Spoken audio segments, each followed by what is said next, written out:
1942年冬至1944年春，因为一场旱灾，我的故乡河南发生了吃的问题。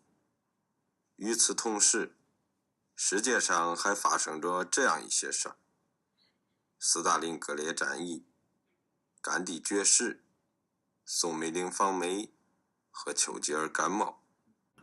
73 years ago, mainland China, a disastrous famine leads to chaos and fear, especially in Heian province, the crisis's epicenter, which led to the deaths of over 3 million people.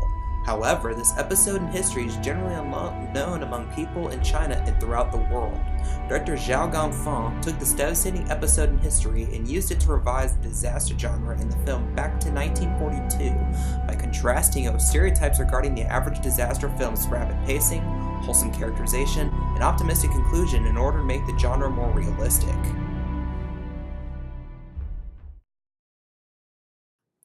Zhou Gangfang first creates his revision of the disaster film genre by decreasing the pace of his film to increase its realism.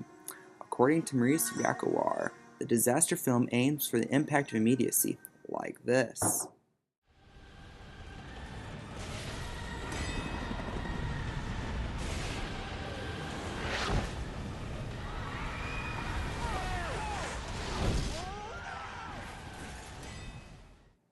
However, Back to 1942 goes against this trend by being a slow-paced movie with violence and destruction kept to a minimum relative to the stereotypical disaster flick. Through the decision to change the pacing of the movie, the director of this movie portrayed the fact that there is more than one form of disaster. Sometimes the most disastrous and fatal cataclysms do not come from bombs, volcanoes, meteors, or big box office effects. They can come from the silence of a barren field. In this cut, the father is making the toy for his daughter, but in the later part, about 30 to 40 minutes later, the father sells the daughter for food. In a normal disaster movie, such actions would have been immediate, where the father would see the impending disaster and quickly react upon it. But the slow progression of the father's feelings towards the importance of his daughter better portrays the slow and painful mental ruminations people would make over such difficult decisions in real life that would affect the entire family dynamic. The director makes this change to make the genre more realistic and enhance the believability and relevance of these movies by creating an event that happens every day in today's world. As evidenced throughout the film, the director makes his film more realistic by darkening the actions of his characters. One of the tropes of the disaster movie is that a disparate collection of people become a tightly knit collective, and selfishness has been replaced by a sense of communal responsibility. On the other hand, there are copious examples of times throughout Back to 1942 where the characters display the dark and feral nature of humanity. In this scene, the soldiers that were sent to protect the citizens from foreign invaders are instead stealing food from them. There are many disaster movies where the government is able to play a key role in saving their citizens from a disaster by banding together with them and giving them crucial aid. However, the soldiers, a living embodiment of the government, are stealing every last grain of food and hope from these starving masses. This scene clearly portrays that Zhou Gangfang believes the people would do in a crisis, put their needs above others regardless of occupation or promises of martyrdom. Also in this scene, a girl who is shown to be feverishly looking for a cherished pet cat is seen to be eating it soon afterward. One of the most primitive needs of human beings is a need for food, and this girl displays this by eating the thing that she loved the most. The director is showing that in this movie, like in real life, food will come before love. The director decided to illustrate this complete reversal in disaster movie protocol in order to revise the faulty nature of these movies. He's interested in catching a piece of human desperation and fear that is inside every living being as they face a prospect of their own mortality, as evidence to the horrendous actions of the soldiers and the girl.